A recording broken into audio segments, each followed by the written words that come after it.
नमस्कार विद्यार्थी मित्रांनो, स्वागत आहे तुमचं MSGK मराठी या तुमच्या आमच्या लाडक्या YouTube चॅनलमध्ये। तर विद्यार्थी मित्रांनो, या व्हिडिओमध्ये सुद्धा आपण पुढच्या 5 मिनिटांमध्ये जनरल नॉलेजचे 10 महत्त्वपूर्ण प्रश्न जाणून घेणार आहोत।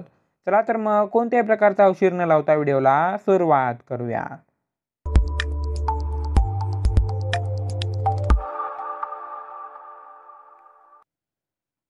तर विद्यार्थी मित्रांनो, आजचा पहिला प्रश्न आहे, कथकली कोणत्या राज्याचे लोकनृत्य आहे?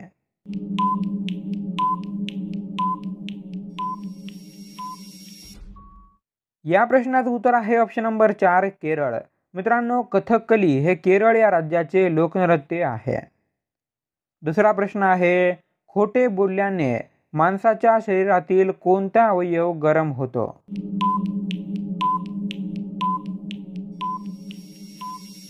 या प्रश्नाचं उत्तर आहे ऑप्शन नंबर 4 कान।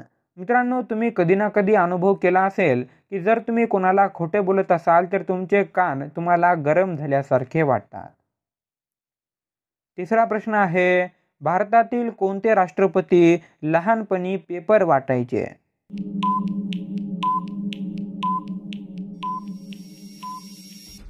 या प्रश्नाचं उत्तर आहे option number 2 doctor APJ Abdul Kalam. मित्रांनो, भारताचे जे राष्ट्रपती होते डॉक्टर APJ अब्दुल कलाम, ते लहानपणी पेपर वाटायचे काम करायचे। चौथा प्रश्न आहे, भारतातील कोणते पंतप्रधान लहानपणी चहा विकायचे? तर मित्रांनो, या प्रश्नाचे ऑप्शन या ठिकाणी थोडे टाईप करताना चुकलेले आहेत। तर या प्रश्नाचे ऑप्शन आहेत नरेंद्र मोदी, मनमोहन सिंग, इंदिरा गांधी की अटल बिहारी वाजपेयी।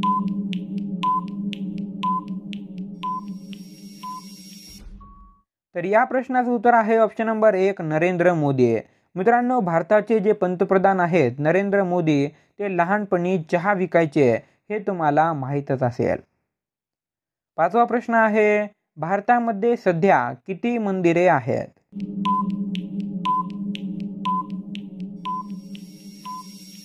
या प्रश्नाचं उत्तर आहे ऑप्शन नंबर 3 20 लाख। मित्रांनो, भारतामध्ये सध्या जवळपास 20 लाख मंदिरे आहेत, पण अजून सुद्धा या ठिकाणी अनेक मंदिरे यामध्ये सामील होणार आहेत, जसे की अयोध्येचे राम मंदिर आणि असे अनेक मंदिरांचे काम सुरू आहे। त्यामुळे पुढच्या वर्षीपर्यंत याचा आकडा अजून वाढलेला आपल्याला पाहायला मिळेल।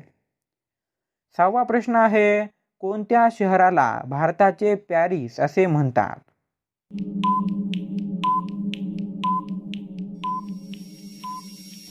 या प्रश्नाचं उत्तर आहे ऑप्शन नंबर 3 जयपूर। मित्रांनो, जयपूर या शहराला भारताचे पॅरिस असे म्हटले जाते। सातवा प्रश्न आहे, कोरोना व्हायरस कोणत्या देशातून सुरू झाला होता?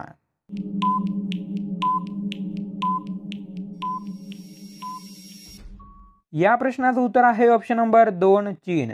मित्रांनो, कोरोना व्हायरसची सुरुवात चीन या देशामधून झाली होती।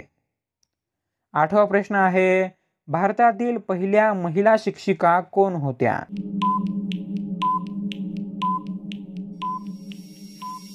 या प्रश्नाचे योग्य उत्तर होईल ऑप्शन नंबर 1 सावित्रीबाई फुले। मित्रांनो, सावित्रीबाई फुले यांनी पहिल्यांदा महिला शिक्षणासाठी चळवळ सुरू केली होती आणि सावित्रीबाई फुले या भारतातील पहिल्या महिला शिक्षिका होत्या। नववा प्रश्न आहे, मित्रांनो, महाराष्ट्रातील सर्वात छोटा जिल्हा कोणता आहे?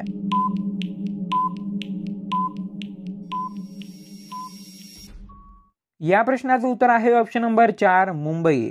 मित्रांनो, महाराष्ट्रातील आकारमानाने सर्वात छोटा जिल्हा हा मुंबई आहे, पण मुंबईची लोकसंख्या ही सर्वात जास्त आहे। आणि मित्रांनो, 10वा आणि शेवटचा प्रश्न हा तुमच्यासाठी आहे। मित्रांनो, तुमच्या जिल्ह्याचे नाव काय आहे? या प्रश्नाचं उत्तर तुम्हाला खाली कमेंट बॉक्समध्ये सांगायचं आहे। मित्रांनो, आपला व्हिडिओ कसा वाटला कमेंट बॉक्समध्ये नक्की सांगा। आणि जर तुम्ही अजून आपल्या चॅनलला सबस्क्राईब केलं नसेल तर खाली दिलेल्या सबस्क्राईब बटनवर क्लिक करून चॅनलला सबस्क्राईब करा। आणि तुमच्या किती प्रश्नांची उत्तरे बरोबर आली ते देखील कमेंट बॉक्समध्ये नक्की सांगा। व्हिडिओ आवडला असेल तर व्हिडिओला लाईक करा आणि या व्हिडिओला जास्तीत जास्त शेअर करा। भेटूया पुन्हा एकदा अशाच एखाद्या महत्त्वपूर्ण व्हिडिओसोबत। तोपर्यंत जय हिंद, वंदे मातरम, धन्यवाद।